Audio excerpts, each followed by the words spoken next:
Sud Radio, Berkov dans tous ses états. La Russie ne peut pas gagner en Ukraine, mais que maintenant elle a décidé de nous attaquer nous-mêmes.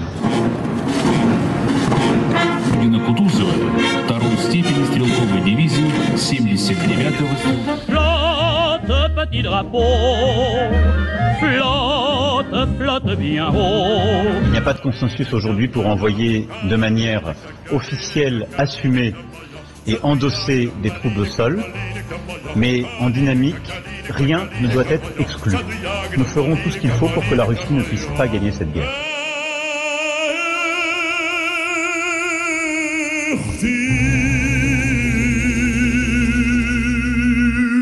Nous sommes en guerre.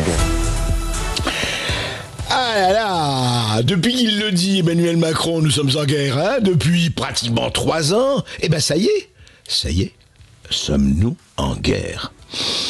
Écoutez, on va le voir, mais enfin, d'après ce qu'on entend depuis samedi, au Salon de l'Agriculture d'abord, hier, à la conférence internationale de soutien à l'Ukraine, tenue à Paris, eh ben, on peut se poser un certain nombre de questions, n'est-il point? Et les réactions sont nombreuses, et nous allons en parler. Nous allons en parler avec 2 personnes qui connaissent bien la question, 2 politologues, Éric Dénessé, directeur du Centre français de recherche sur renseignement, et Caroline Galacteros, qui est docteur en sciences politiques et qui dirige le think tank Géopragma. Mais surtout, on va essayer de comprendre ce qui se passe. Est-ce qu'on est en guerre avec la Russie ou pas? Est-ce que la Russie veut vraiment envahir l'Europe ou pas? Eh ben, on va en parler. Je crois que ça mérite quelques réflexions et surtout, en seconde partie de cette émission, surtout restez avec nous. Parce que vous allez avoir un professeur russe, non seulement russophone, mais professeur en études russes et post-soviétique à l'université Paris-Nanterre, qui a été à Moscou, au collège de Moscou et de Saint-Pétersbourg, Jean-Robert Raviot, qui a écrit le logiciel impérial russe.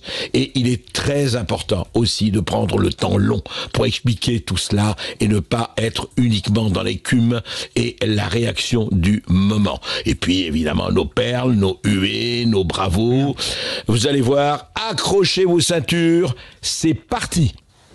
Sud Radio, votre attention est notre plus belle récompense. Vous nous faites vivre les matchs, la façon que vous les commentez, que ce soit la Pro D2 ou le Top 14, c'est que du bonheur. Voyez, il n'y a pas besoin d'y voir avec vous, c'est comme si on y était, quoi. Voilà. Sud Radio, parlons vrai.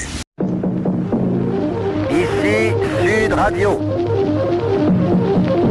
Les Français parlent au français. Je n'aime pas la blanquette de veau. Je n'aime pas la blanquette de veau. Sud Radio, Berkov dans tous ses états. Il y a plus de 80 ans, nous allions pendre notre linge sur la ligne Siegfried. Est-ce qu'aujourd'hui, en 2024, est-ce que nous allons pendre notre linge sur la ligne Poutine ou la ligne... Allons-nous effectivement pendre notre linge quelque part? Est-ce que les soldats vont aller en guerre? Question, on en parle tout de suite et longuement. Sud Radio, Berkov dans tous ses états. Le fait du jour. Quel linge? Est-ce que c'est le linge sale qu'on doit laver en famille ou c'est le linge propre qui peut-être n'a pas très envie de taches de sang, hein? C'est pas vraiment sa vocation. En tout cas, hier, conférence internationale de soutien réunissant 21 chefs d'État et de gouvernement à l'Élysée, Emmanuel Macron a exprimé sa détermination à soutenir l'Ukraine face à la Russie. Très bien, beaucoup de réactions, comme on sait, beaucoup d'inquiétudes, beaucoup d'émotions, beaucoup d'appui aussi. Alors on va en parler avec Caroline Galacteros. Bonjour Caroline. Bonjour. Politologue.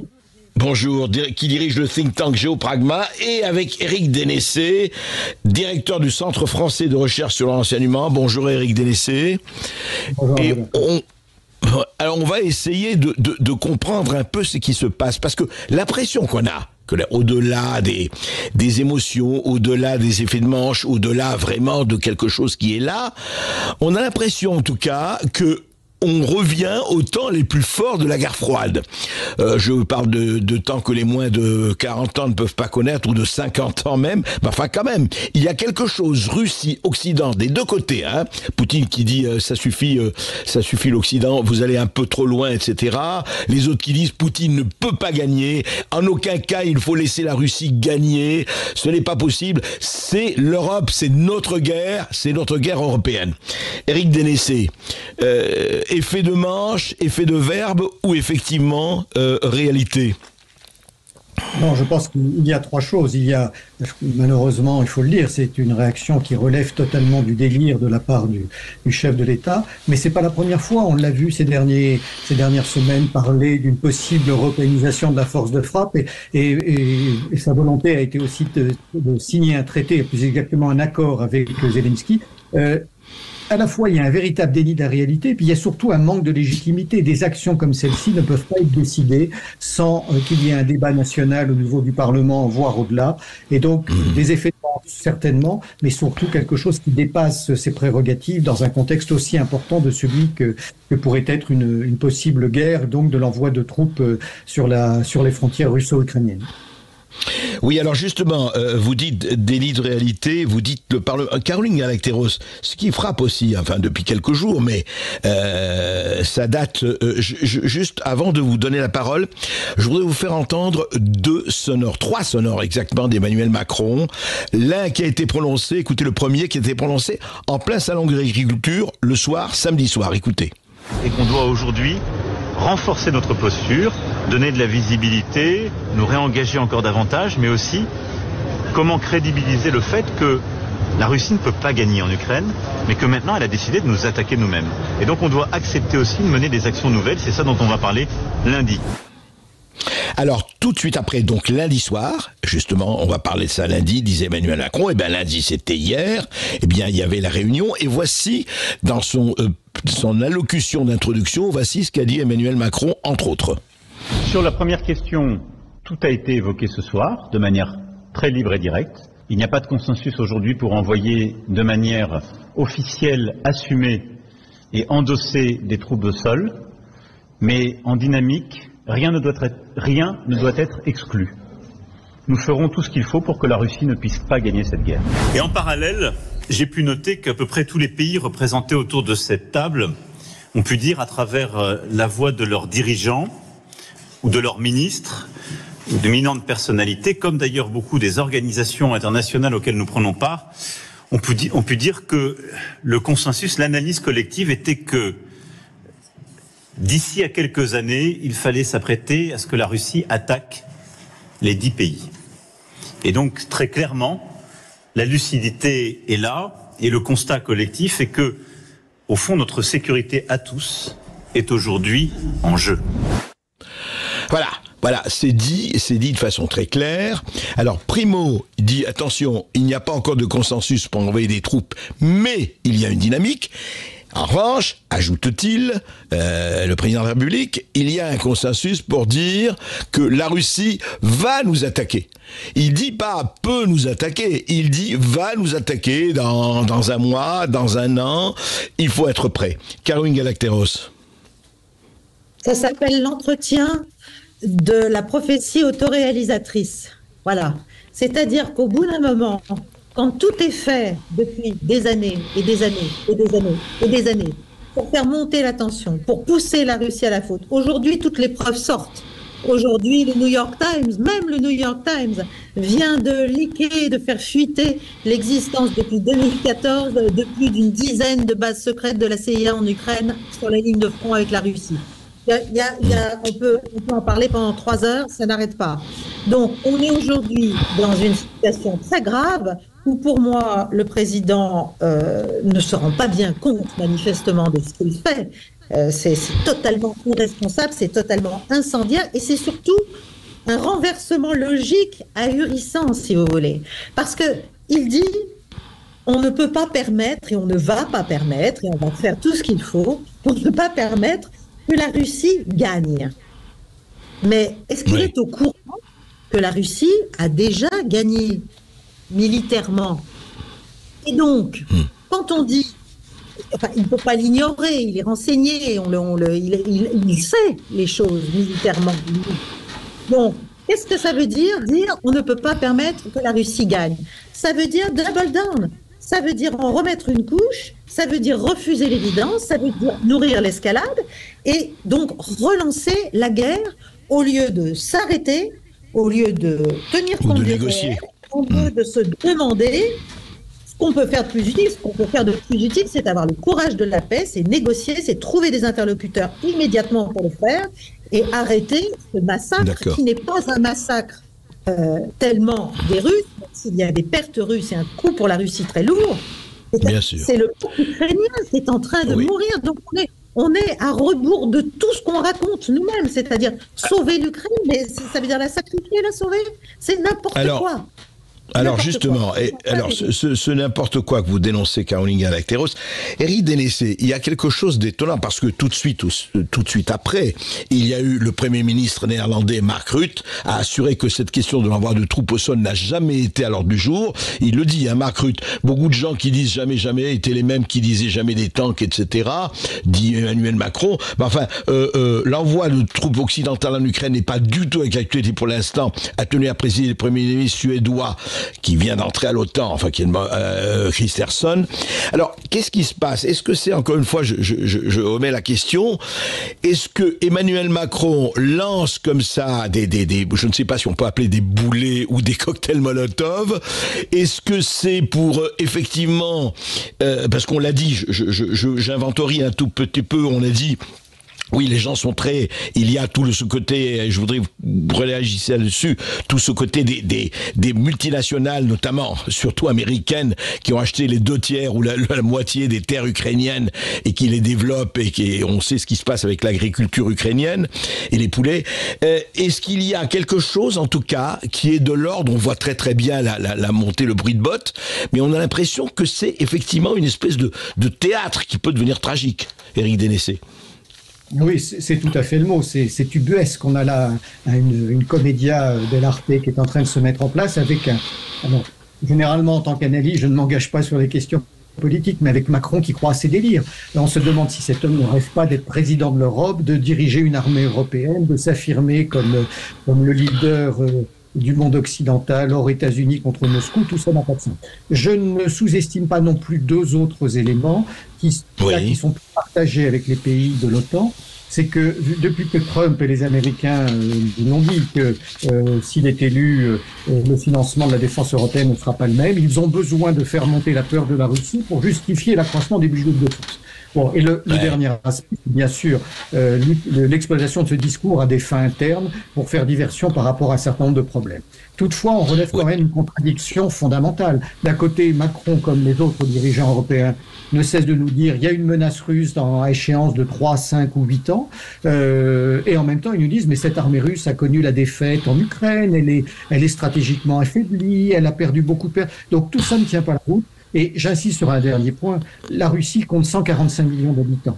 L'Union européenne, plus de 400 millions, sans compter les États-Unis. Si on met la totalité des budgets de l'OTAN et des populations de l'OTAN d'un côté face à la Russie, eh bien, tenez-vous bien, on a 7 fois plus d'habitants dans les pays de l'OTAN qu'en Russie et un budget de défense 14 fois supérieur à celui de la Russie. Donc tout ça, c'est vraiment une énorme mascarade.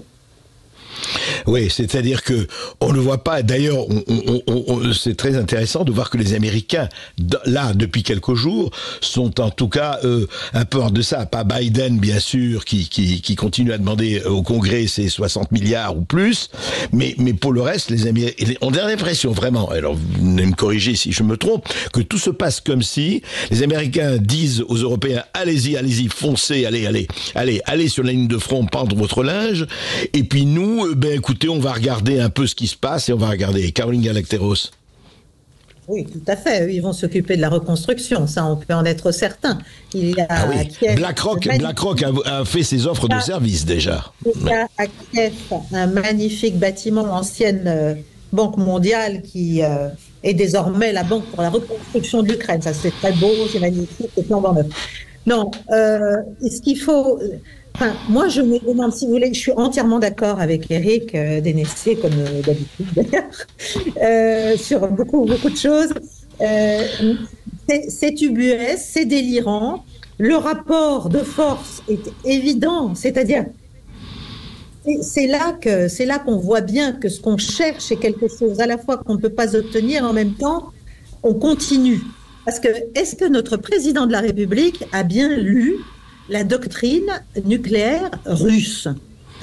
Et c'est là que le débordement, c'est là que ça peut devenir tragique. Si vous Qui est quoi cette doctrine nucléaire russe, justement ? La doctrine sur laquelle à la fois Vladimir Poutine, mais aussi Medvedev, mais aussi un certain nombre de responsables russes sont revenus et reviennent de plus en plus, c'est de dire précisément l'OTAN, les pays de l'OTAN, l'Europe, nous avons face à nous un bloc si puissant démographiquement, économiquement et en termes militaires aussi, oui.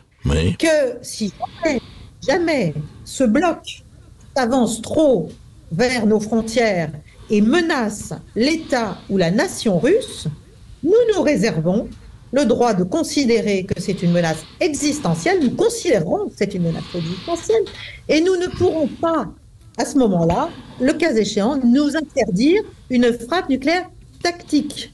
Tactique, ça veut dire courte portée, ça veut dire concrètement sur le territoire ukrainien. Et s'agissant de troupes, c'est là que ça devient délirant ce qu'on est en train de faire, parce qu'on est en train, en fait, de contourner le fait que l'Ukraine ne peut pas entrer dans l'OTAN tout de suite, parce qu'on continue à en avoir envie, et Macron le dit, et c'est même dit dans le fameux accord de sécurité avec l'Ukraine. Il dit que c'est utile, c'est souhaitable, c'est envisageable. Donc, l'Ukraine ne peut pas entrer tout de suite dans l'OTAN, l'Ukraine ne peut pas entrer tout de suite dans l'UE, donc on est en train d'essayer de passer par des biais bilatéraux pour permettre un engagement, le cas échéant, de troupes de pays de l'OTAN au service de l'Ukraine. Mais alors que les Russes nous expliquent que ça, c'est une ligne rouge. C'est une ligne rouge. Et la France est en plus une puissance nucléaire, donc c'est doublement délirant comme raisonnement. Alors, on devrait au contraire servir de cette singularité pour être les faiseurs de paix, pour être ceux qui arrêtent l'escalade, qui reviennent. Oui, on n'est pas vraiment là, on n'est pas là-dedans. Écoute, on va en parler. Alors justement, est-ce qu'il ne peut pas y avoir dérapage ? On va en parler juste avec Éric Dénessé et à Caroline Galacteros, juste après cette toute petite pause. Restez avec nous parce que ça devient effectivement très chaud, cette atmosphère.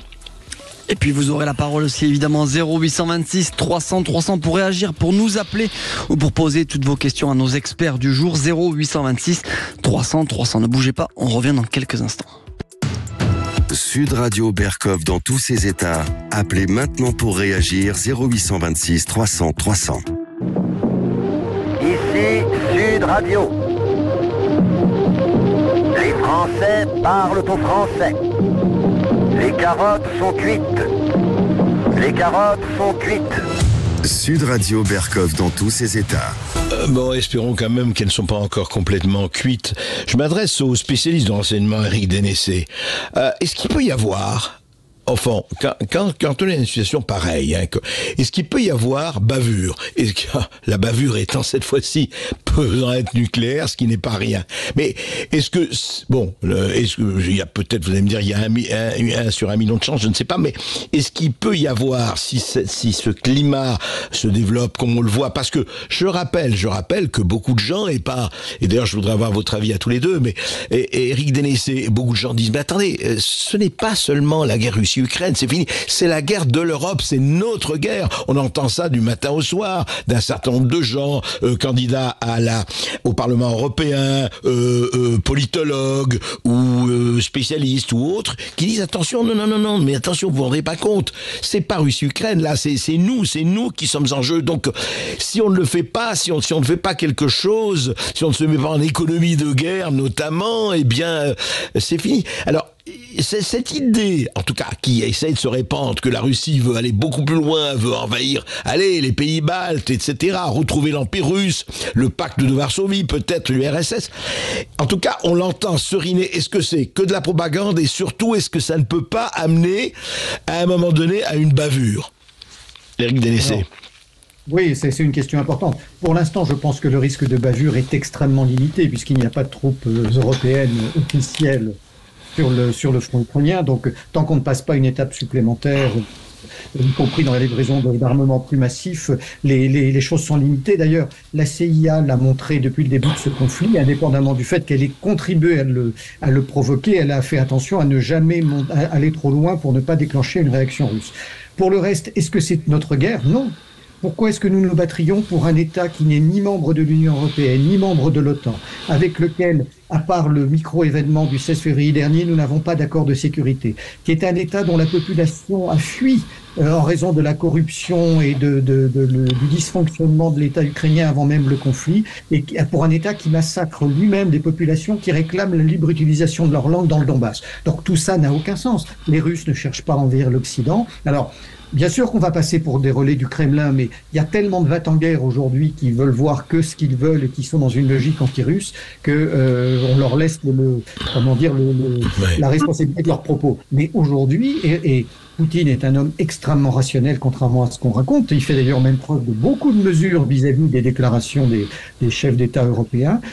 Il a, asséné haut et fort ce qui étaient ses objectifs, pas d'extension. Donc je crois que là, on se berce d'illusions qu'on a créées nous-mêmes pour des objectifs politiques différents de ceux de la simple guerre en Ukraine. Caroline Galacteros, vos sentiments là-dessus, sur cette espèce de clivage, de ligne de clivage qui devient de plus en plus forte. Je parle même franco-française pour ne pas parler des autres pays européens. Mais tout cela est créé, tout cela est le fruit d'une propagande terrifiante qui vise à structurer une hostilité durable, lourde, au cœur finalement de ce que devrait être une immense Europe de l'Atlantique à l'Oural, comme certains l'appelaient de leur vœu. Oui, un certain De Gaulle entre autres. Oui. Voilà, entre l'Union européenne, l'Europe occidentale, si vous voulez, et cette puissance eurasiatique, mais très européenne, qui était la Russie et qui a longtemps essayé de se rapprocher de l'Europe. Et ça, c'est un problème essentiellement pour les États-Unis, dont ils se sont chargés de rendre ils se sont chargés de rendre cette réunion impossible. Et ça fait 30 ans que ça dure. L'élargissement de l'OTAN est l'un des outils qui a été les plus constamment poursuivis de cette politique.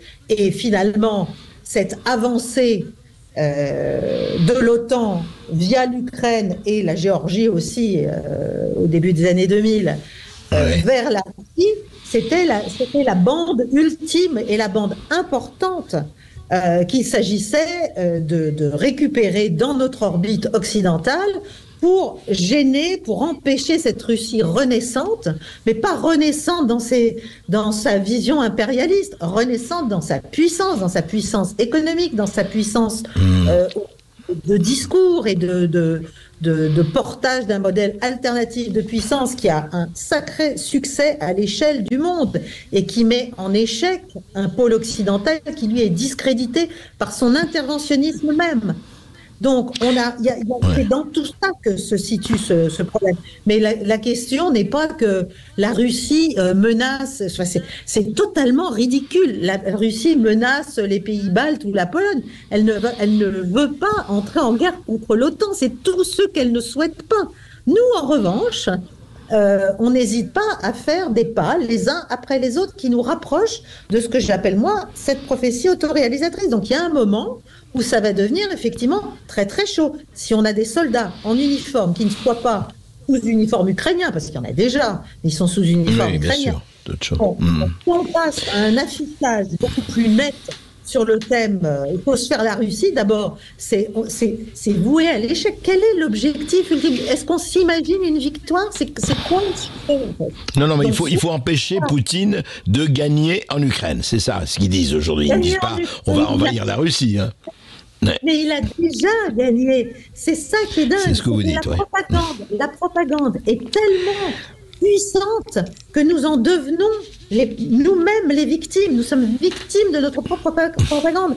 Militairement, ce conflit est plié. Ce conflit est arrivé à un point où, à moins qu'on balance des forces et des troupes et des matériels que pour l'instant nous n'avons pas vraiment, on ne voit et qu'on entre dans un conflit de nature délirante et nucléaire, c'est-à-dire l'annihilation à la fin de tout le monde. Voilà. Oui, enfin, c'est vrai que le nucléaire peut amener à ça.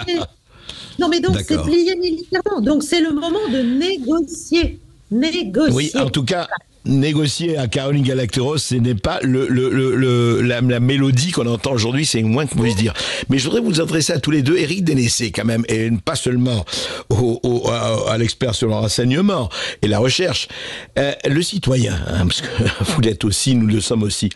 Ce qui est aussi frappant, c'est qu'on entend les déclarations des députés, de l'opposition, etc. Mais le silence absolu, alors que ça fait quand même quelques semaines que ça dure, du Parlement, des corps constitués, du Sénat, de l'Assemblée nationale, il y a quand même des gens que nous payons pour nous représenter. Alors, je ne dis pas qu'on fasse un référendum sur la guerre en Ukraine, mais qu'au moins ces gens délégués pour nous représenter le législatif, ce qu'on appelle le législatif s'il existe encore, vous avez remarqué le silence assourdissant, Éric Dénessé. Oui, en effet, vous avez raison. On a juste vu Jean-Pierre Chevènement et Hubert Védrine demander un débat. Quelques autres parlementaires l'ont fait, notamment Nicolas Dupont-Aignan. Mais non seulement, ce qui est intéressant, c'est de voir que les parlementaires ne disent rien, ou presque, les partis politiques ne disent rien, les grands médias non plus, et même les militaires ne disent rien. Or, pas plus tard qu'hier, en Grande-Bretagne, le chef d'état-major de la British Army, donc l'armée de terre britannique, a déclaré, en contravention d'ailleurs avec ce que disent les autorités britanniques, que l'armée anglaise n'était plus en mesure d'assurer ses engagements au sein de l'OTAN. Nous sommes nus, comme le roi est nu. Nous parlons de belligérance et nous n'avons quasiment pas de troupes ni de matériel à envoyer. Et je dirais que quelle que soit la grande qualité de nos forces, parachutistes, chasseurs alpins, troupes de montagne, toutes les unités dont nous disposons, elles ne sont pas du tout préparées à une guerre de haute intensité en Europe de l'Est. Donc tout ça est une vaste fumisterie. Tout à fait. Et oui, je rappelle simplement, parce que mon équipe me faisait remarquer qu'il y a eu effectivement plusieurs réactions d'hommes politiques, mais le Parlement en tant que tel aurait pu être saisi déjà. Il ne l'est pas du tout. Caroline Galacteros. Alors, il faut saluer l'initiative d'un seul, à ce jour, sénateur, le sénateur Alain Houpert, qui a osé porter plainte et initier une procédure devant le Conseil d'État qui, pour l'instant, n'a pas encore réagi. Bon, donc, mais c'est gravissime qu'effectivement, il n'y ait pas un sens de la responsabilité plus développé chez les représentants qui sont quand même censés nous représenter, n'est-ce pas? Donc, on a un problème là aussi de déconnexion du réel, de notre corps législatif et donc de ce qui est théoriquement le lien entre la population souveraine, le peuple souverain et ses représentants, et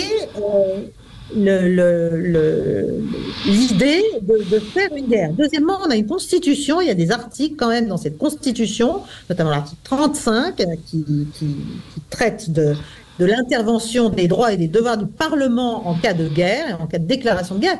Mais vous avez remarqué qu'on ne fait pas de traité, on fait un accord de coopération, de sécurité entre la France et l'Ukraine. Il n'y a pas de déclaration de guerre, absolument. Pas la guerre. Garde bien de se mettre en situation de voir. Néanmoins, l'argent qui est promis dans le cadre de cet accord de sécurité sera prélevé sur les deniers publics et peut-être même la LPM. Et à ce titre, le Parlement doit être de toute façon écouté. Donc moi, je pense qu'il est vraiment très urgent maintenant de retomber sur terre. Éric a dit que c'était une vaste fumisterie, mais le problème, c'est qu'on est prisonnier de nos utopies. On est prisonnier de cette espèce de fuite en avant, de martialité déclarative. Et effectivement, on n'a pas les premiers moyens. Le roi est nu, et pas que le roi français, le roi de l'Europe, le roi OTAN, et même l'Amérique d'ailleurs à certains égards. Donc on n'est pas capable de faire cette guerre à supposer qu'elle soit légitime, utile, souhaitable, etc. C'est délirant d'un bout à l'autre. Donc il faut sortir du délire. Il faut effectivement qu'on ait enfin quelques députés et sénateurs qui fassent leur job et qui aillent représenter, à mon avis, les Français qui n'ont aucune envie et qui comprennent bien qu'il y a suffisamment de bon sens pour comprendre que ça n'a aucun intérêt, ni même on n'a aucune raison de se lancer dans un tel affrontement en mettant des troupes au sol. Quant à nos armées, c'est regrettable que pas des chefs militaires. Surtout qu'on connaît vraiment l'état des lieux et les militaires le disent, même si c'est la grande muette, on entend aussi les militaires et on sait ce qu'ils disent là-dessus. En fait, écoutez, moi ce que je souhaite, c'est que vous ayez tout à fait raison et que ce soit un théâtre, non pas un théâtre d'ombre, mais un théâtre où des gens essayent de se placer. Le seul problème qui reste quand même et qui est posé, c'est que cette guerre jusqu'au dernier Ukrainien se prolonge, risque de se prolonger encore. Et juste un mot, Éric Dénessé, mais c'est très rapide, malheureusement on arrive en fin de cette séquence, mais on me renouvellera évidemment. Est-ce qu'on n'est pas quand même dans une espèce, même si ça s'arrête, et on espère que ça s'arrête, dans une espèce de gel, de guerre froide, c'est le cas de le dire, ou gelée peut-être, entre l'Occident et la Russie pendant encore quelques temps? Oui, bien sûr, on y revient. Et d'ailleurs, je suis assez surpris de voir les articles qui se multiplient ces derniers jours sur les journalistes qui auraient servi d'espions ou d'agents d'influence à Moscou pendant la guerre froide. Ce sont des histoires qu'en réalité, nous connaissons très bien dans le renseignement depuis longtemps. Pourquoi sortent-elles en ce moment? Est-ce qu'on n'essaie pas, à un certain niveau, de créer un amalgame entre ce qu'a été l'URSS, que nous avons combattu pendant la guerre froide, et puis ce qu'est la Russie aujourd'hui, alors que ce sont en fait deux entités totalement différentes qu'on cherche à assimiler pour créer un fossé irréconciliable entre les deux parties de l'Europe. Ouais. Juste un dernier mot, Caroline Galacteros. Oui, je suis entièrement d'accord. On mélange tout, si vous voulez, entre le grégarisme, la confusion, la propagande, la volonté effectivement d'identifier, tout en accusant, ce qui est très drôle, tout en accusant Vladimir Poutine d'avoir... Ben oui, ça s'appelle l'inversion accusatoire. Hein. Oui, voilà, de guerre froide. Nous-mêmes, on nage en plein dedans. C'est-à-dire, on n'est pas sorti, on n'arrive pas on ne veut pas sortir de cette vision de la Russie. C'est-à-dire, on passe sous silence complètement ce qu'en fait, on a refusé et nié pendant bien 15 ans, c'est-à-dire la volonté de la Russie post-Yeltsin, de la Russie du tournant du siècle, si vous voulez, de se rapprocher de l'Occident, de se rapprocher de l'Europe et de ses institutions. Et là, on ne l'a pas voulu, on l'a débouté de toutes ces idées, prétentions, souhaits, désirs, efforts, et cette tension, elle a été montée, elle a été structurée. Certes, et maintenant, on a dit. Comme elle ne se passe pas à notre avantage, comme nos fantasmes ne se réalisent pas, eh bien, nous replongeons dans les ténèbres de la... Comme les généraux de plateau n'ont pas vu leur ligne Maginot au marché, effectivement, il se pose beaucoup de problèmes. En tout cas, merci à vous deux d'avoir éclairci, en tout cas, la situation. Elle me paraît assez claire et je pense qu'elle paraîtra assez claire à tous nos éditeurs. Merci Éric Dénessé d'avoir été avec nous. Je rappelle, vous êtes directeur du Centre français de recherche sur le renseignement, et merci à vous Caroline Galacteros, politologue, docteur en sciences politiques, et vous dirigez le think tank Géopragma. On marque une courte pause sur Sud Radio, on va revenir avec les perles, les huées, les bravos d'André Berkoff. Ne bougez pas, on revient dans un instant. Sud Radio Berkoff dans tous ses états, midi 14h. André Berkoff. Ici Sud Radio. Les Français parlent au français. Je n'aime pas la blanquette de veau. Je n'aime pas la blanquette de veau. Sud Radio Berkoff dans tous ses états. Diversité. On ne parle que de diversité. On prône, on prie, le credo, le mantra. Que de crimes, diversité, et que de navets on commet en ton nom. Pourquoi ? Eh bien, écoutez. Sud Radio Berkoff dans tous ses états. Les perles du jour. Et ses amis, célébrons la diversité. Eh bien, France Télévisions.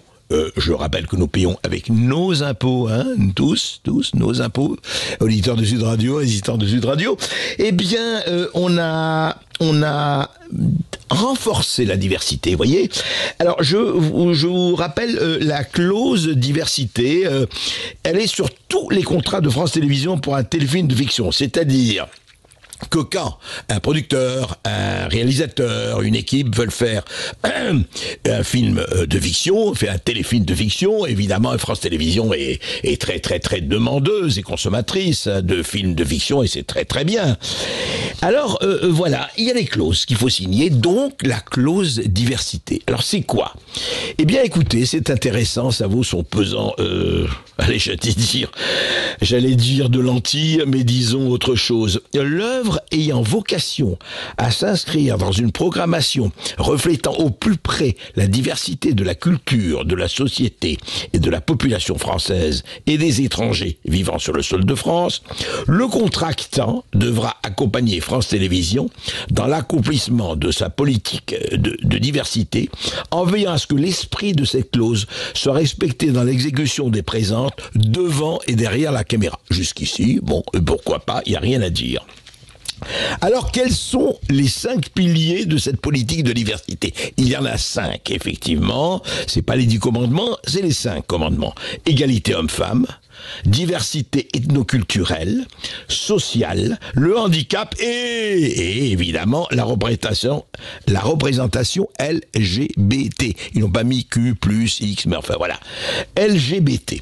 Dans le cadre de cette politique, le contractant s'engage à lutter aux côtés de France Télévisions à compter, là c'est le côté, attention, guerre, contre l'ensemble de ces stéréotypes, et en particulier la diversité ethnoculturelle et sociale, en intégrant une part significative de ces paramètres dans ses propositions, notamment dans la définition et le choix des personnages, dès l'écriture de l'œuvre, puis dans le casting des comédiens, en s'appuyant si nécessaire sur les répertoires mis à disposition par France Télévisions. C'est-à-dire qu'on va surveiller, attention, vous allez arriver avec une œuvre artistique. Vous dites, ben là, oui, ça ne se passe que pour des Noirs en Afrique. Ah non, ça va pas du tout, là, la diversité où elle est. Ça se passe sur des Blancs en Vendée ou dans le Luberon. Quoi? Que des Blancs en Vendée? Je voudrais non simplement faire un film parce que c'est 2 femmes entre elles en train de parler. Ah non, il n'est pas question. Dites-moi, où est l'artistique là-dedans? Où est la liberté du créateur? Ah non, la liberté du créateur désormais est une liberté non seulement surveillée, mais encadrée. Eh oui, vous croyez que c'est fini là, le temps où le créateur pouvait faire ce qu'il voulait? Non.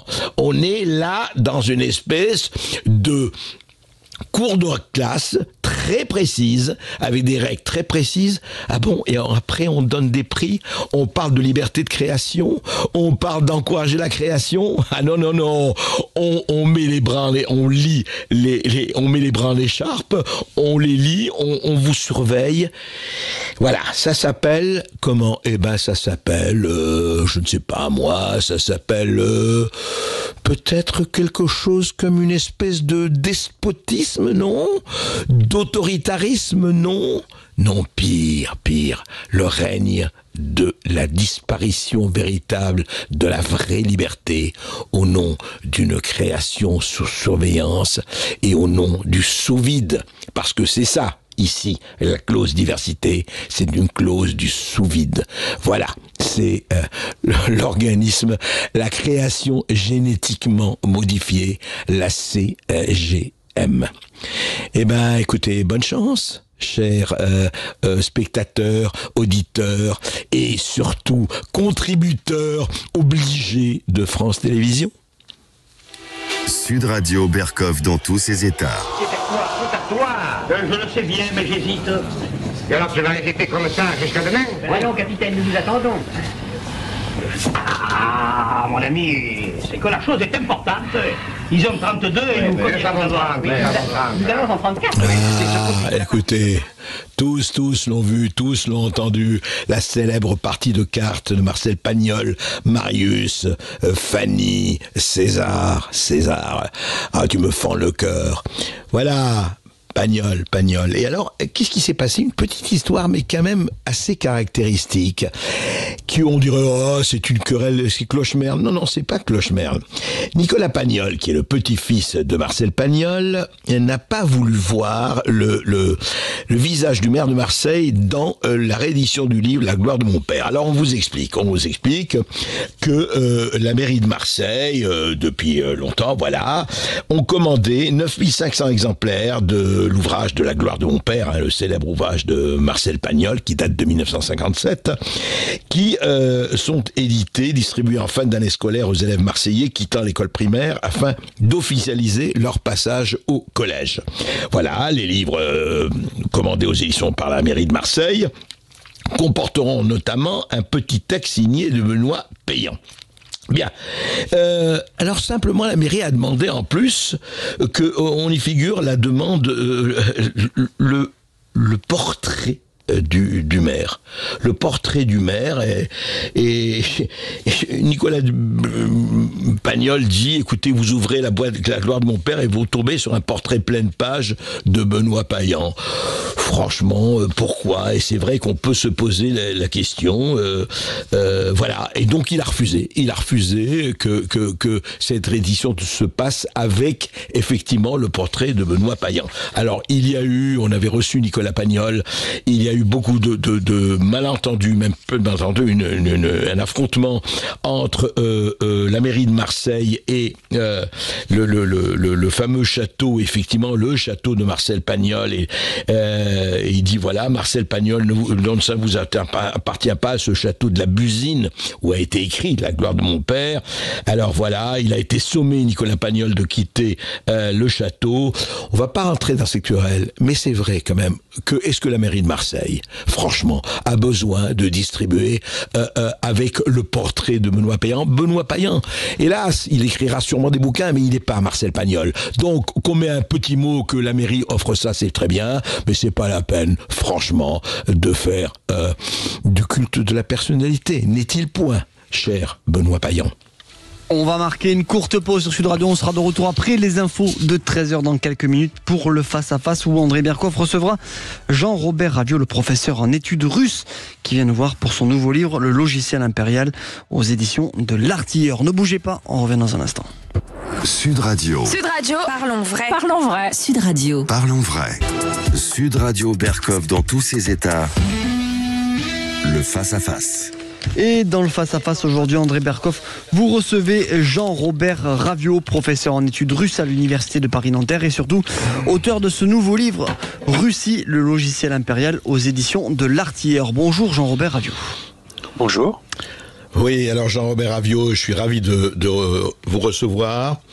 Surtout que nous avons commencé toute la première partie de l'émission, vous savez, à parler de la Russie avec Caroline Galacteros, avec Éric Dénessé.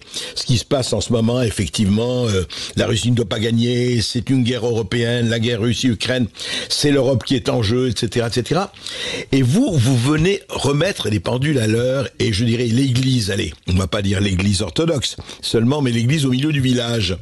Le logiciel impérial russe, paru aux éditions de l'Artilleur. C'est un livre d'historien, c'est un livre qui marque le temps long et c'est un livre qui explique, on va en parler longuement, ce qu'est la Russie. En attendant, juste, Jules, je crois que nous avons des auditeurs par rapport justement à ce sujet qui ont envie de réagir. Oui, avant de passer à cet entretien, on a Stéphane qui nous appelle depuis Marseille pour réagir. Bonjour Stéphane. Oui, bonjour Stéphane. Bonjour André. On vous écoute Stéphane. Oui, alors je voulais réagir avec ce qui avait été dit avec Éric Dénessé et Caroline Galacteros très rapidement, puisque je remercie Caroline Galacteros parce que on a failli ne pas avoir une conférence avec elle à Marseille, on parlait de Marseille et de Pagnol. Il faut savoir qu'il y a des enjeux assez énormes pour qu'une certaine partie ne puisse pas dire certaines choses. Voilà. Ouais, je voulais dire, moi à mon avis, il faut regarder Macron, tout ce qu'il raconte sur le prisme de l'économie. On a vu qu'avec, si on prend Alstom, si on prend d'autres éléments, il y a toujours un rapport. Si on prend le Covid-19, si on prend la guerre en Ukraine, il y a, à mon avis, moi je regarde toujours Macron avec un prisme de l'économie et je comprends un peu mieux les choses. Et je ne pense pas que il y ait une philosophie de défense il a surtout une vue économique des choses. Et voilà, je voulais rajouter ça. Et aussi, il ne faut pas oublier la liaison entre OTAN et défense européenne, puisque à l'époque où Sarkozy a mis en place, a fait réintégrer la France dans le commandement de l'OTAN, c'était principalement, c'était un des buts, c'était pour faire accepter la création d'une défense européenne qui était mal vue parce qu'on n'était pas encore dans l'OTAN. Bah, voilà, en tout cas, elle n'existe pas encore, cette défense européenne, jusqu'à aujourd'hui. Mais il y a une relation très douce entre l'OTAN et la défense européenne, qu'on essaye de faire. Voilà. Merci.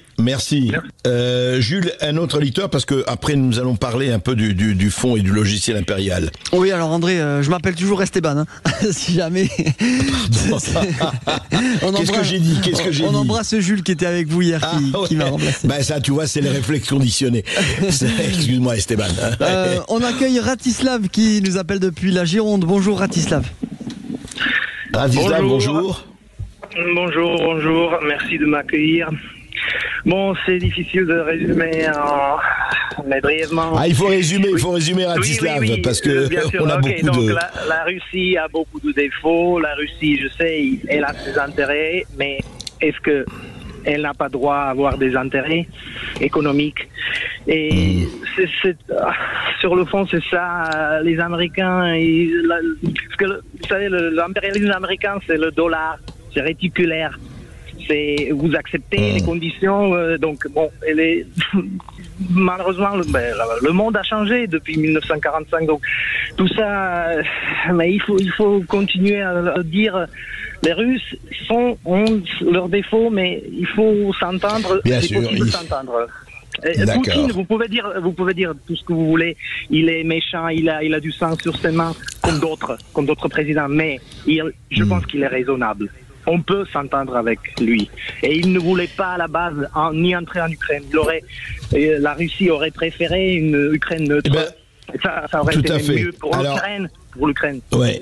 Alors Zaroslav, je vais vous dire, vous allez écouter maintenant, justement, on va avoir le temps, parce que les réponses ce que vous dites est tout à fait, c'est le fond du livre de Jean-Robert Aviot, le logiciel impérial russe.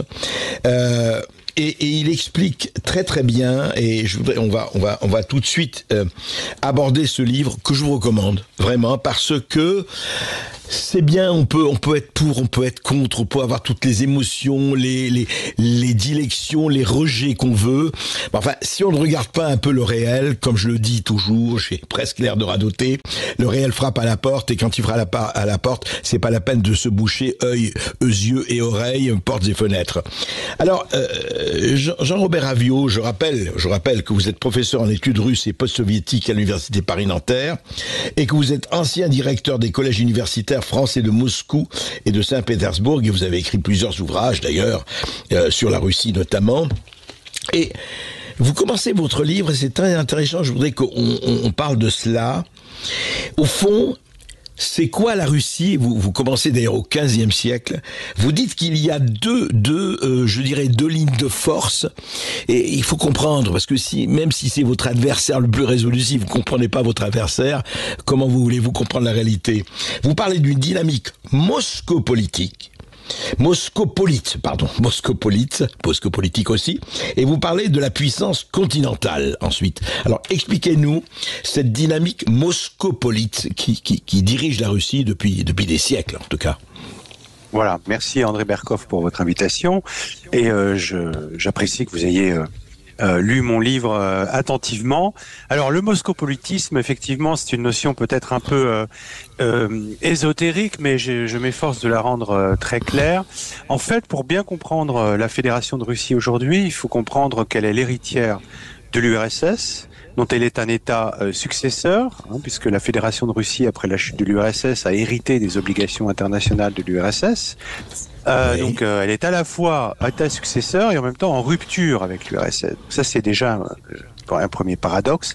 Il y a beaucoup de paradoxes dans l'histoire russe. Il faudra en parler justement, bien sûr. On est là pour ça. Et cette URSS, elle est née sur les décombres d'un empire de Russie qui a éclaté en 1917. Et moi, je remonte pour bien comprendre la dynamique politique contemporaine de la Russie. Il faut absolument remonter aux origines. Et je place les origines, d'ailleurs, je ne suis pas le seul, à un État qui s'est formé à la fin du XVe siècle, aux alentours de 1480. qui ne s'appelait pas encore la Russie, qui s'appelait la Grande Principauté de Moscou. C'est pour ça que j'ai choisi Moscou est véritablement le centre de cette dynamique politique qui va se mettre en place à la fin du 15e.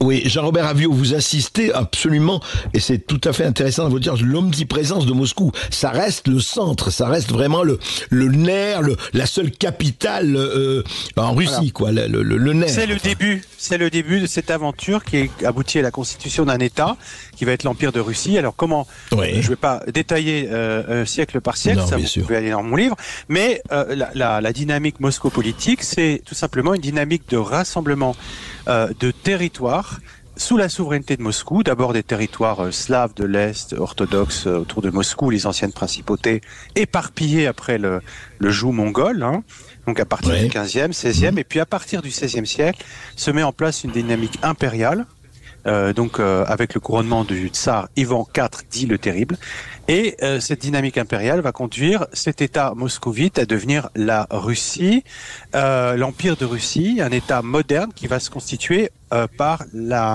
l'expansion territoriale, d'abord vers la Sibérie. On va constituer un État-continent, donc d'où j'appelle la Russie est essentiellement une puissance continentale.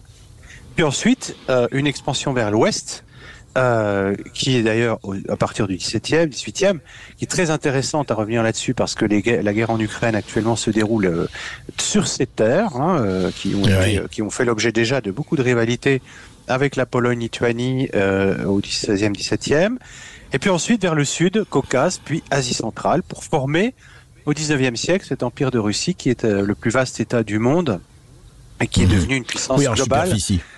Voilà, en rivalité, une puissance à la fois européenne, moyen-orientale par le Caucase, asiatique ou eurasiatique avec sa proximité, sa frontière commune avec la Chine, puis son débouché sur le Pacifique, arctique vers le nord, faut pas l'oublier, et puis global parce que à partir de la fin du 19e, la Russie entre dans ce qu'on appelle le grand jeu.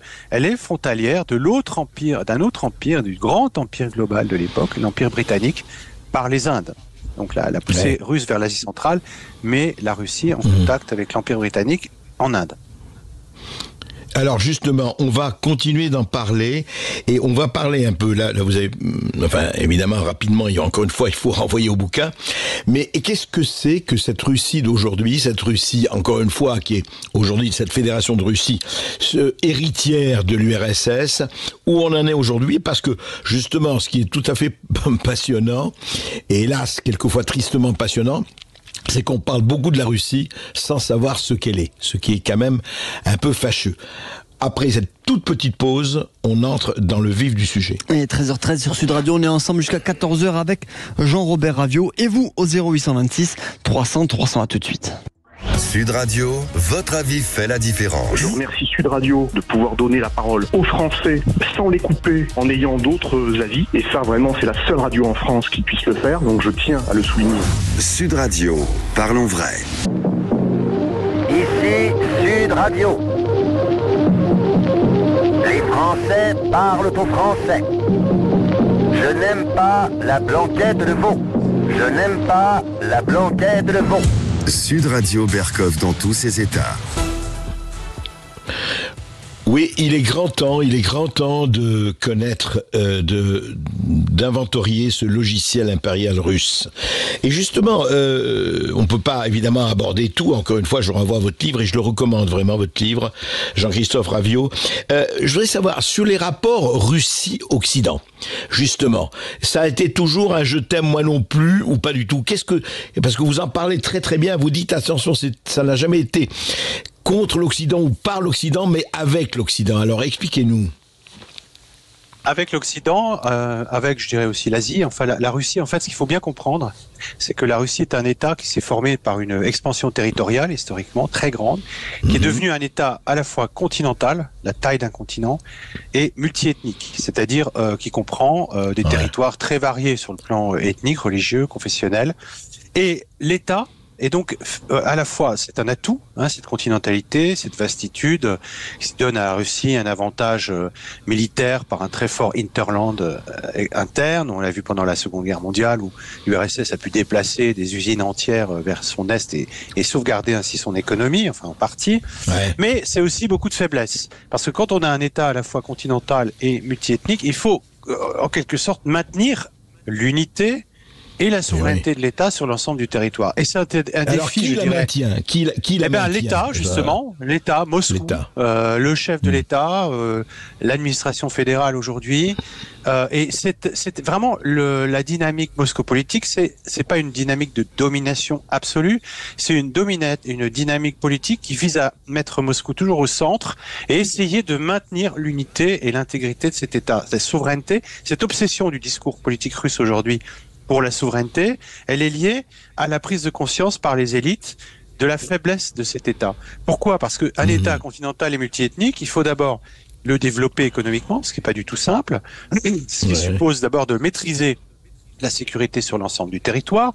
On parle de territoires qui vont de l'Alaska à la Suède, en passant par la Chine, l'Afghanistan, l'Iran, etc. Je parle des pays frontaliers de l'URSS ou de l'Empire de Russie à l'époque. Et donc, et ça suppose d'abord cette vastitude continentale de la peupler. Et pour la peupler, il faut avoir une démographie dynamique, ce que n'a pas la Russie, ce que n'a jamais eu véritablement la Russie, à part à certaines époques, fin 19e, et puis un peu dans les années post-guerre. Vous en parlez. Il n'y en a plus aujourd'hui. Alors, il y a tout un discours poutinien et des élites politiques qui visent à relancer la natalité. Il y a aussi une politique, le fameux capital maternel, qui vise à donner des allocations aux femmes, aux familles qui veulent plus de 2 enfants. Tout ça fonctionne, a une utilité, c'est pas complètement inutile, mais ça n'a pas complètement inversé la tendance. Aujourd'hui, je crois que le taux de on est à 1,5 taux de fécondité, 1,5 enfants par femme. C'est pas suffisant. Et vous dites que pratiquement il y a 40% de retraités ou pas loin, ou 30%. Alors à peu près, non, pas 40%, pas encore, mais on est presque 30%. Dans certaines régions, on dépasse les 40%, effectivement. Et ce que je dis également, c'est que, c'est une réalité, c'est qu'il y a un très très grand nombre de gens en Russie qui vivent de la redistribution de l'État, puisque les retraites en Russie sont payées par l'État, c'est l'État qui garantit les retraites. Et il y a aussi des gens qui dépendent du budget de l'État en quelque sorte. J'ai essayé de quantifier, si vous voulez, le nombre de personnes qui dépendent de l'État, soit par payer leur retraite, leur salaire, donc il y a tous les fonctionnaires, de l'appareil fédéral, de l'appareil régional, soit des vastes secteurs économiques qui sont soit d'État, soit du secteur public, si on peut dire, soit dépendent de la commande publique, qui sont des entreprises privées, mais qui vivent sur la commande publique, typiquement le secteur militaire-industriel. Oui, alors justement, Jean-Robert Ravio, c'est très intéressant parce que dans votre livre, vous expliquez que l'État étant la colonne vertébrale, je veux dire, puisqu'il n'y en a pas d'autre, et qui permet de rassembler, en tout cas, malgré les faiblesses, toute cette espèce de mosaïque culturelle, ethnique et autres, vous parlez aussi que il faut faire attention par rapport aux visions de l'Occident par la Russie, par rapport à la Russie, où un certain nombre d'élites occidentales dit oui, en fait, il faut qu'ils occidentalisent, qui se décentralisent, etc. Vous dites qu'il y a un patriotisme d'État qui...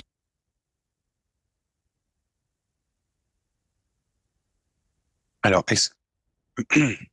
je dis pas ou coller, entre guillemets, à cet État. Alors, excusez-moi, j'ai pas entendu la totalité de votre question parce qu'il y a eu un petit brouillage, mais c'est pas grave. Je pense que je crois que j'ai compris le sens général. Donc, effectivement, le patriotisme d'État, c'est, je dirais, l'idéologie aujourd'hui, dans la Russie d'aujourd'hui. C'est l'ensemble des idées qui sont mises en œuvre des idées et des pratiques qui sont mises en œuvre par le pouvoir pour, disons, favoriser l'unité entre le peuple et les dirigeants. Ce qui ne va pas de soi parce que, j'explique dans le livre, la Russie est un pays très inégalitaire, socialement et territorialement. C'est-à-dire que les inégalités sociales et les inégalités territoriales sociales entre les territoires sont bien plus marquées, par exemple, qu'en France. Donc ça ne va pas de soi. Mais ce patriotisme d'État, il est très vivant. Et il a pour socle une success story qui est la success story de la victoire de 45. Je pense que, évidemment, on peut dire que il y a toute une mythologie autour de cette victoire. Enfin, la victoire n'est pas un mythe, hein, mais je veux dire, il y a tout un ensemble, disons, c'est presque une religion, je dirais, avec ses cultes, ses pratiques, etc., que l'on cherche d'ailleurs à renouveler. Et c'est un socle qui est très solide. Et le patriotisme russe contemporain s'appuie essentiellement sur cette victoire. Pourquoi ? Parce que la victoire de 45, c'est un des rares épisodes. Alors, c'est un épisode, je montre dans le livre, qui est un succès. Hein, et c'est aussi un épisode qui montre un aspect très important des représentations que la Russie ou que les Russes se font de leur propre histoire et que j'ai nommé la résilience. Alors j'aime pas beaucoup ce mot-là parce que c'est un peu psycho et je ne suis pas psychologue, mais néanmoins c'est quelque chose d'important en Russie, c'est-à-dire cette capacité que les gens, enfin la plupart des gens pensent qu'ils ont une capacité collective à endurer des épreuves très difficiles et au cours du XXe siècle, l'État en fait russe, alors l'Empire de Russie, puis l'URSS, etc., se sont effondrés 2 fois. Hein, l'État s'est effondré en 1917, puis s'est effondré en 91 avec la chute de l'URSS. Et puis en 1941, au moment de l'invasion allemande, il n'était pas loin de s'effondrer, on l'oublie souvent. Mais l'invasion allemande en juin 41 a presque fait s'effondrer l'URSS. Avant Stalingrad. La victoire, c'est une espèce de presque, comment dire, elle est un signe de fierté. Pourquoi ? Parce que le peuple soviétique à l'époque, le peuple russe, a renversé la vapeur d'une manière extraordinaire et a gagné alors que contre toute attente, tout le monde s'attendait à ce qu'il à s'écrouler. Et le peuple lui-même. En 41, beaucoup de gens étaient désespérés en réalité. Donc c'est quelque chose de très fort sur lequel s'appuie et qui constitue encore aujourd'hui le socle. On a un exemple intéressant, c'est qu'à partir des années 2010, le répertoire de la Seconde Guerre mondiale, enfin de la Grande Guerre patriotique, comme on dit en Russie, les survivants commencent à disparaître peu à peu par effet de la démographie, de la biologie, si on peut dire. Donc on va renouveler ça par le fameux régiment immortel où les gens vont, les jeunes générations vont utiliser Internet, vont aller chercher vont numériser des photos de leurs ancêtres, les mettre sur des pancartes et défiler avec le jour du 9 mai, le jour de la victoire, pour commémorer cette victoire. Et ça montre bien que cette victoire reste le socle, même dans les jeunes générations aujourd'hui en Russie. C'est très très fort. Et encore une fois, c'est lié à la nature de l'État, c'est-à-dire à la fois très grand, très puissant, avec une puissance célébrée, mais en même temps faible, fragile, et dont on a parfaitement conscience de ses faiblesses. Et j'ajouterais, pour répondre à votre question sur l'Occident, parce que l'Occident... Oui, j'allais vous la reposer, justement. Voilà, ce que l'Occident ne comprend pas dans la Russie ou a du mal à saisir, c'est que les démonstrations de force de la Russie, voire démonstrations de force du type invasion de l'Ukraine en 2022, sont fortement liées à une conscience ou une intériorisation de la faiblesse de l'État. Chez Poutine, d'ailleurs, ça revient très souvent. Pour la Russie, on mène une guerre défensive contre l'Occident. Mais Jean-Robert Avio, excusez-moi, est-ce que c'est quelque part une mentalité d'assiégé, malgré l'immensité du territoire? Est-ce qu'il y a un côté, oui, mais on est entouré, que ce soit l'OTAN, que ce soit autre, ça joue cela? Assiégé, c'est un terme qui revient souvent. Oui, enfin, l'idée est là, c'est-à-dire que la Russie, les dirigeants russes, ont conscience d'être entourés d'États ou de puissances qui ne sont pas des amis, qui sont des ennemis potentiels. Il faut quand même dire que du côté européen, et donc de l'Ouest, il y a eu plusieurs assauts, et notamment 2 principaux, 1812, invasion française de Napoléon, des armées de Napoléon, et 1941, l'invasion allemande des armées de Hitler. Donc, c'est pas un mythe. Voilà, donc il y a la perception d'un danger venu de l'Ouest. Bon. Mais cette perception d'une fragilité de l'État, c'est aussi la perception d'une fragilité des confins et de la nécessité pour sauvegarder l'État Moscou politique. Le moscopolitisme, c'est aussi l'impératif de consolider les confins et d'avoir non pas forcément des confins très étendue. Alors, à l'époque de l'URSS, de la guerre froide, on avait des confins. L'URSS avait sanctuarisé ses confins dans le bloc de l'Est. Donc les États comme la Pologne, la Tchécoslovaquie, etc. avaient été occupés. Et en fait, contraints à devenir des espèces de forteresses de protection de l'URSS. Aujourd'hui, c'est plus ça. Je pense que l'objectif de la Russie, c'est d'avoir des États voisins qui ne soient pas hostiles. Voilà, ne soient pas hostiles. On va tout de suite en reparler justement et entrer continuer à inventorier effectivement les forces et les faiblesses de la Russie et surtout par rapport à la perception qu'en a l'Occident avec Jean-Robert Avio. À tout de suite après une toute petite pause. Avec vous au 0826 300 300, vous aurez la parole pour réagir, pour poser toutes vos questions, pour tout simplement intervenir dans notre émission. On est ensemble jusqu'à 14h, ne bougez pas. Sud Radio Berkov dans tous ses états, midi 14h. André Berkov. Ici Sud Radio. Les Français parlent au français. Les carottes sont cuites. Les carottes sont cuites. Sud Radio Berkov dans tous ses états. Jean-Robert Avio, le logiciel impérial russe, passionnant à inventorier et à décrypter. Alors, on a parlé de la dynamique moscopolitique, effectivement, de l'État, etc. Parlons maintenant de une seconde partie de votre livre, la puissance continentale. Alors aujourd'hui, incontestablement, puissance continentale, la Russie, on ne peut pas le nier. Et je voudrais savoir en quoi ça agit, parce qu'on a parlé par rapport à l'Occident.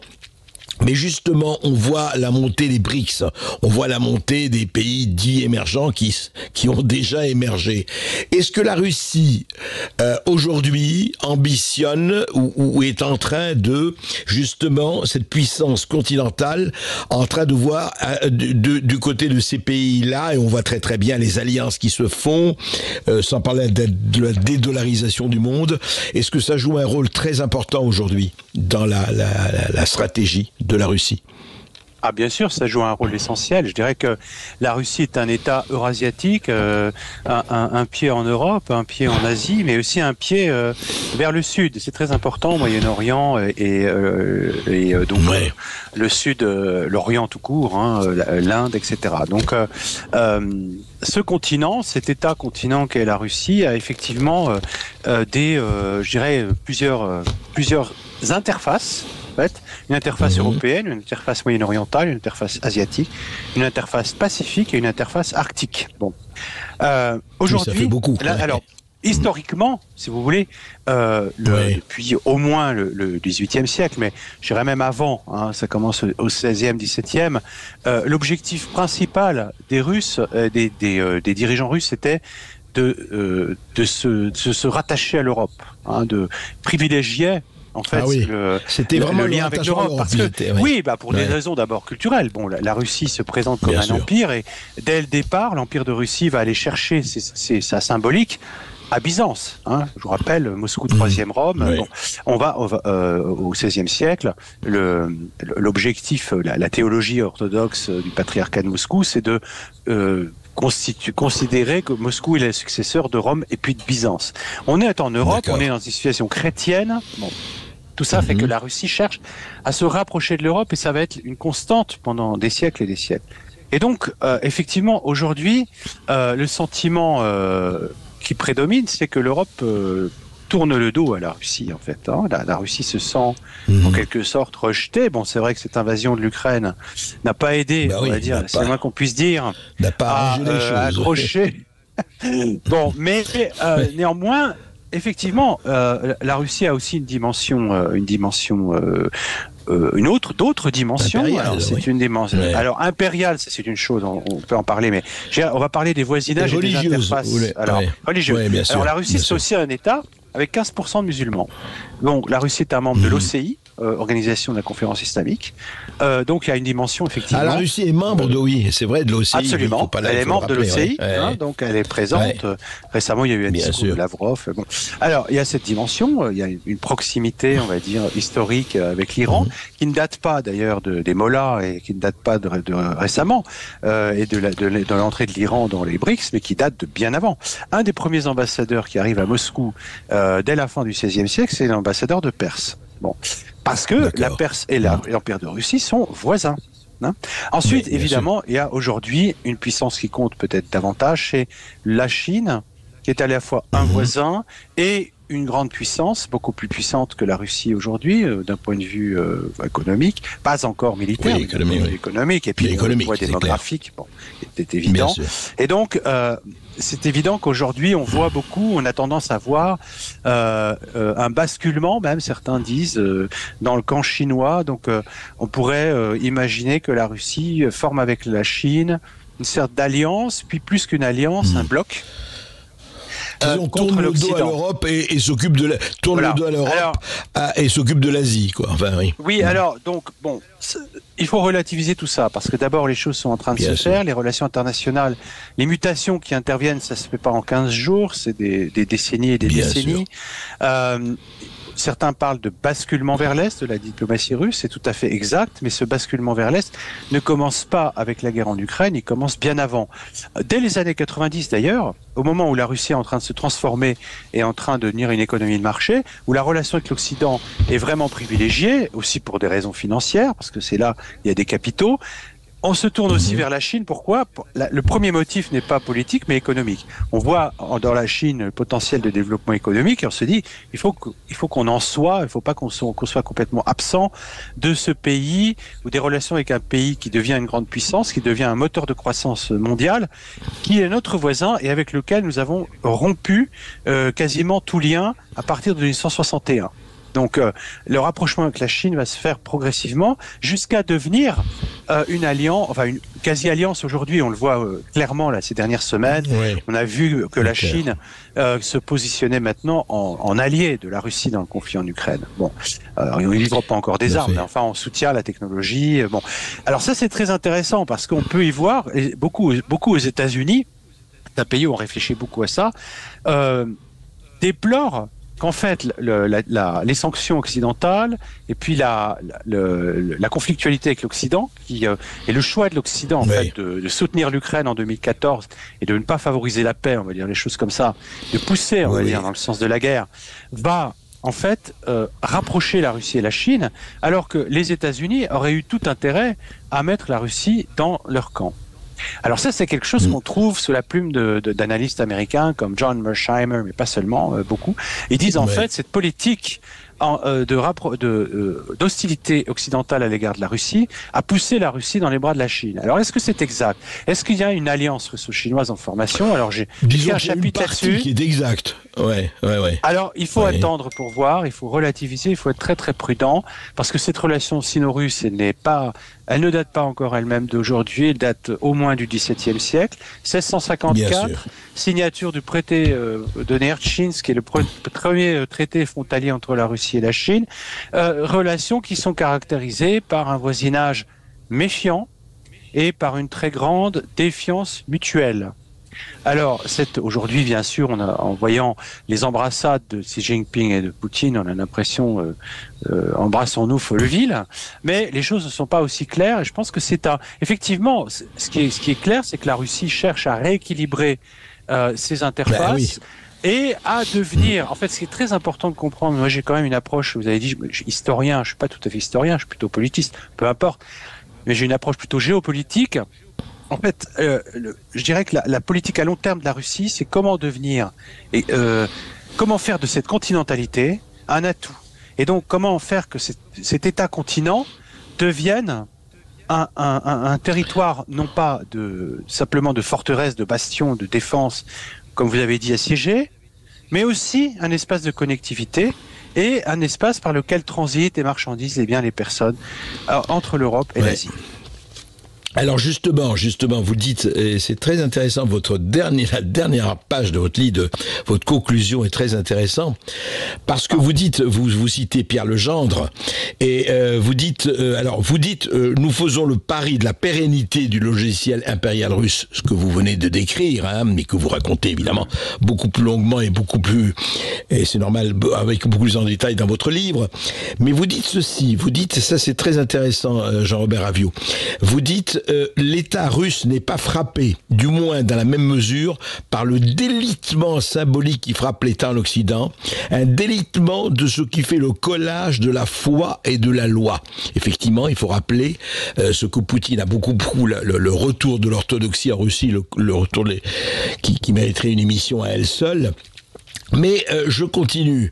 Vous dites ceci, la vigueur du patriotisme russe, sa défense par les élites dirigeantes, et pour l'heure, la croyance de ces dernières et d'une grande partie de l'opinion russe en une certaine sacralité symbolique de la Russie. On revient au sacré et à la religion. La croyance en la persistance d'un capital fiduciaire fort de l'État russe, d'un sens à l'existence de la Russie et à sa persistance historique en tant qu'État et que grande puissance, contraste vivement, et je crois que c'est vraiment assez fondamental ça, en tout cas ce que vous dites, contraste vivement avec l'état d'esprit qui règne en Europe occidentale, où les dirigeants politiques, soutenus par l'immense majorité des élites sociales, considèrent vivre le temps de la disparition de leur nation et du recul nécessaire de leur propre fonction étatique et souveraine au profit de l'Europe, entre guillemets, ou pour laisser la place à une gouvernance mondiale à venir. Et vous concluez: en Russie, une certaine foi continue à coller avec la loi. En dépit des vicissitudes qui ont marqué son histoire récente, l'État russe n'est pas devenu, à l'instar de la France, un fantôme. Donc la France est devenue un fantôme, Jean-Robert Avio? Ça y est, c'est plié? Oui, merci André Berkoff, et je m'excuse, on m'a fait remarquer, mes lecteurs m'ont fait remarquer que c'était une phrase extrêmement longue, et sans doute la phrase la plus longue du livre, à mon insu. Elle est très importante. Alors, tout d'abord, la moitié de ce que vous avez lu, c'est pas moi qui l'ai écrit, c'est Pierre Legendre, qui est un auteur qui m'inspire beaucoup, parce que c'est un historien du droit, des institutions, et bien plus que cela, et qui est quelqu'un qui montre la continuité, à travers des pratiques et de droit, d'une certaine conception de l'État et du droit et de la loi, à travers et qui montre aussi la fragilité et le discrédit jeté sur ces institutions en Occident, et en particulier en Europe occidentale. Et donc c'est lui qui dit, en France, nous vivons dans des fantômes de l'État. Alors, ce qu'il veut dire, c'est que il y a partout dans des survivances de la monarchie, par exemple, Parlement, etc., mais qui sont fantomatiques. Pourquoi? Parce que les élites sociales et dirigeantes, dans leur grande majorité, sont passées à autre chose et non seulement ne connaissent pas cet héritage, mais n'ont pas envie de continuer, en quelque sorte. Regardez tout le discours sur l'Union européenne, qui est censé être notre avenir. Le président Mitterrand disait l'Europe c'est l'avenir, je sais plus quoi elle s'est passée. Enfin bon, bref, c'est quelque chose de très profond en Europe occidentale.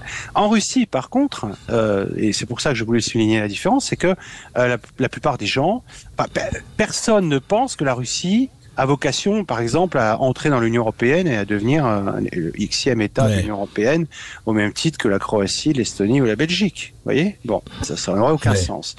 Et donc la Russie, elle a une sorte de part de sa continentalité, d'ailleurs, en partie, elle a une sorte d'existence. Voilà, elle existe ou elle n'existe pas, mais si elle existe, elle peut pas s'encastrer dans d'autres choses. Donc, il n'y a pas de possibilité pour... Si l'État russe existe, il doit continuer la route qu'il a entreprise. Et c'est la foi qui fait ça. Alors la foi, on va en parler. La foi, peut-être pas forcément religieuse. Quand Pierre Legendre parle de la foi, il parle de tout un corpus théologique et politique qui comprend la religion, mais qui comprend aussi la politique, les idées politiques, etc. Donc là, c'est ça que je veux dire. Par exemple, ce patriotisme dont on parlait tout à l'heure, ce culte de la Seconde Guerre mondiale, de la Grande Guerre patriotique, ça fait partie de cette croyance dans un État russe qui a une identité, une fonction, un destin, au fond une existence réelle et une pertinence réelle. Et on peut se poser des questions, effectivement. Hélas, mais je crois que les élites peuvent se remplacer aussi sur ce qui se passe en France. On continue juste après une petite pause et on prend les auditeurs de Sud Radio. Oui, parce que vous êtes beaucoup à nous appeler aujourd'hui. 0826 300 300. On marque une courte pause et on est là jusqu'à 14h. À tout de suite. Sud Radio Berkov dans tous ses états. Appelez maintenant pour réagir 0826 300 300. Ici Sud Radio. Les Français parlent au français. Je n'aime pas la blanquette de veau. Je n'aime pas la blanquette de veau. Sud Radio Berkov dans tous ses états. On est toujours dans Berkov dans tous ses états à 13h46 avec André Berkov et Jean-Robert Ravio. Et on a un premier auditeur qui nous appelle, c'est Emmanuel qui nous appelle depuis Pessac en Gironde. Bonjour Emmanuel. Bonjour Emmanuel. Bonjour André. Bonjour, j'espère que vous êtes bien remis petit à petit. Oui, tout à fait, merci. Bonjour à votre invité, à toute l'équipe. Voilà, bonjour. Moi, ce que je voulais dire simplement, c'est que, bonjour monsieur, c'est que les guerres, en fait, ont toujours été faites pour masquer les faillites. Hein. Ça a toujours été le cas depuis les guerres napoléoniennes, après les assignats jusqu'à 39. On n'est pas très loin des faillites de 2008. En fait, les plans de démantèlement de la Russie, ils existent depuis le XVIIIe siècle dans les cartons. Hein. C'est toujours le même conflit séculaire entre thalassocratie, empire thalassocratique, donc plutôt anglo-saxon, et tellurocratique, c'est-à-dire la terre, plutôt les empires russes, enfin en tout cas l'empire européen ou ce qui pourrait le devenir, parce que on parle d'empire, mais en fait les USA c'est pas un empire, c'est un hégémone, parce que la différence avec un empire c'est qu'il intègre ses colonies. On a même vu lors des Romains des empereurs qui venaient des colonies. Les USA c'est un hégémone, c'est-à-dire que lui il pille ses colonies, c'est pas du tout pareil, à son profit bien sûr. Et en fait les guerres sont toujours faites par des gens qui se connaissent mais qui se tapent jamais dessus, qui envoient des gens qui se connaissent pas à leur profit, qui vont s'entretuer. Oui, parce que c'est quand même les USA qui ont 800 bases. Donc, bien sûr, et qui est toujours d'actualité, mais c'est un conflit séculaire. C'est quand même les USA qui ont 800 bases partout dans le monde, et encore on connaît pas les secrètes. Enfin, on commence à en découvrir en Ukraine notamment. Mais c'est quand même eux qui ont 800 bases un peu partout, et quand on regarde la plantation, on peut pas reprocher à Poutine de se demander, ou même à la Chine, de se dire qu'est-ce que tout cet encerclement a pour but. D'accord. Alors, voilà, je voulais avoir l'avis de votre invité. Oui. Moi, je vous suis tout à fait, Emmanuel, sur la distinction entre hégémone et empire. La Russie est un empire au sens historique du terme, c'est-à-dire ce que j'appelle moi un empire archaïque, c'est-à-dire un ensemble de territoires qui se formaient à partir d'un centre par agrégation de territoires qui sont dans la continuité territoriale.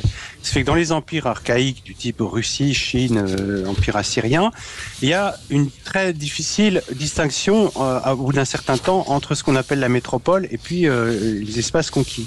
Dans les hégémones ou dans les empires ultramarins comme l'empire britannique ou espagnol ou français, il y a d'un côté la métropole européenne et puis les territoires conquis outre-mer. Et donc c'est tout à fait un autre type d'État. On a tendance à mettre ça sous le nom d'empire, mais en fait, bon, moi je distingue empire archaïque, empire ultramarin. Vous le faites empire hégémone. C'est tout à fait. Je vous suis tout à fait. Voilà. Quant aux bases américaines en Ukraine, de la CIA qui ont été révélées, c'était un peu un secret de polichinelle, mais ça a été révélé par une enquête. Les 12 bases sur la frontière ukrainienne. Alors c'est tout à fait c'est pas une vraie surprise. Effectivement, je pense que l'installation militaire et du renseignement américain et britannique en Ukraine à partir de 2014, est un des motifs de l'invasion de l'Ukraine en 2022. C'est-à-dire que cet investissement militaire américano-britannique en Ukraine est tout à fait réel et jugé à Moscou et perçu à Moscou comme visant la Russie et visant à affaiblir la sécurité de la Russie. Je parle des dirigeants russes, leur perception. On remercie. Merci Emmanuel. Merci Emmanuel. On a Frédéric qui nous appelle depuis Bergerac. Bonjour Frédéric. Bonjour Frédéric. Bonjour à votre équipe, bonjour aux éditeurs depuis la Dordogne. Mais moi, ce que je voulais juste dire que on n'a pas fait assez allusion à l'interview de M. Poutine. Tout le monde a pris ça comme une fanfaronnade, alors que je suis désolé, il a parlé pendant 2 heures de façon posée. Bon, il était interviewé, soi-disant, par un journaliste complotiste, pro-Trump, enfin tout ce qu'on a pu dire comme bonne raison. Oui, on dit toujours ça. De toute façon, le complot est russe. Les agriculteurs qui ont fiché un peu de bazar au salon, c'était les Russes. Aujourd'hui, tout vient des Russes. Les élections truquées seront les Russes. Et moi, je dis bien aux gens, revenez au moins sur des résumés de cette interview de M. Poutine, qui précisait bien qu'il n'a pas forcément ni l'intérêt d'envahir des pays comme ça à côté. D'abord, il n'en aurait pas les moyens, puisque, comme l'a bien dit votre invité, de toute façon, et également Mme Galacteros, et puis l'intervenant d'avant, Eric Dénessé, oui. Voilà, et de toute façon, la Russie, il ne sont que 150 millions. Donc, ce qu'a dit notre président hier soir, il va nous faire passer il va nous faire passer, on sait très bien la différence entre le discours du président, et d'ailleurs, en suivant le fil Twitter, et parce que en écoutant votre émission en même temps, je viens de voir que déjà M. Scholz vient déjà de se mettre en arrière M. Macron. Il n'est pas le seul. Et d'autres également. Donc voilà, c'est tout ce que je voulais dire. Donc moi je suis pour la paix. Et puis voilà. Merci beaucoup Frédéric. Merci. Juste un mot, justement, avant de prendre un auditeur. Il y a une chose, effectivement, parce que tout ce qu'on entend aujourd'hui, c'est de dire, et justement, je voudrais avoir un peu votre ressenti, enfin votre opinion, Jean-Robert Aviot. On dit que la Russie, oui, mais voilà, Poutine, il veut aller beaucoup plus loin, pas seulement Kiev, mais les pays baltes, et pourquoi pas, et plus si affinité, etc. Est-ce que la Russie, cette propension conquérante de la Russie existe ou c'est un fantasme? Et si on regarde l'histoire, les invasions russes n'ont jamais dépassé le plus loin qu'on soit allé. Si tant est qu'on puisse considérer ça comme une invasion, parce que les Soviétiques sont entrés en Europe de l'Est avec accord des Alliés, donc jusqu'à Berlin. Bon, est-ce que c'était pas vraiment une invasion, hein? Mais il n'y a pas. Moi, je pense que cherchons dans l'histoire un moment où la Russie a voulu envahir ou avoir un territoire ouest européen ou situé au-delà des mers, aucun moment. Donc moi j'explique l'empire, le logiciel impérial russe, c'est la sécurisation des confins, parce que par la sécurisation des confins, on sécurise Moscou, le centre politique, et qu'on a toujours peur que Moscou soit déstabilisé par ses confins. Bon, c'est tout. Et je pense pas effectivement qu'il y ait de plan d'invasion de la Pologne, de l'Estonie ou de la Suède ou voire de l'Allemagne ou de la France, tout ça c'est du fantasme. Mais c'est un fantasme qui a bien fonctionné pendant la guerre froide parce que ça alimentait les budgets militaires et donc ça permettait aussi à l'OTAN et à l'Occident de motiver, on va dire, les parlementaires pour voter des gros budgets. Non pas qu'il n'y ait pas de menace soviétique, mais elle était largement exagérée, de même que la menace occidentale était très largement exagérée en URSS. Tout ça pour dire, et pour rebondir un peu sur ce que disait votre auditeur, que non, il faut pas. Enfin, ces déclarations de Macron, elles sont totalement. Alors, soit elles sont fondées sur des informations que nous n'avons pas, bon, quel cas, voilà. Soit elles sont une pure rhétorique qui vise à faire de l'agiotage, dont l'objectif n'est pas tant d'aider l'Ukraine que plutôt de promouvoir sa future candidature dans des instances transnationales ou internationales, européennes ou autres. Voilà, je suis assez cynique, mais je pense que beaucoup de gens tireront la même conclusion. Quant au discours de Poutine, l'interview de Poutine, vous avez raison de le mentionner, votre auditeur avait raison de la mentionner, elle est très intéressante, c'est une interview qui avait pour objectif, alors il s'est adressé à Tucker Carlson, qui est un journaliste engagé, disons républicain pro-Trump, pour simplifier, tout à fait sympathisant de Poutine, hein.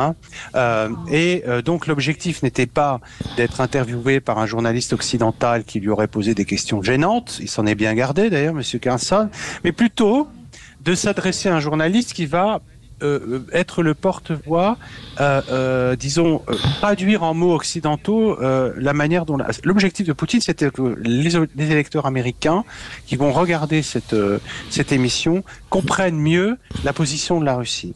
Et j'en profite pour dire que si vous regardez cette interview qui est très longue, 2 heures et quelques, 2h18 je crois, les 45 premières minutes, c'est un cours d'histoire sur la Russie. Tout à fait. Et cette interview, elle est sortie le même jour que mon livre. Il a fait son logiciel impérial russe. Voilà, moi je me suis dit que j'avais pas eu totalement tort d'insister beaucoup sur l'histoire parce que c'est vraiment non seulement important, mais aussi très utilisé par les dirigeants russes pour expliquer leur politique. On va remercier Frédéric.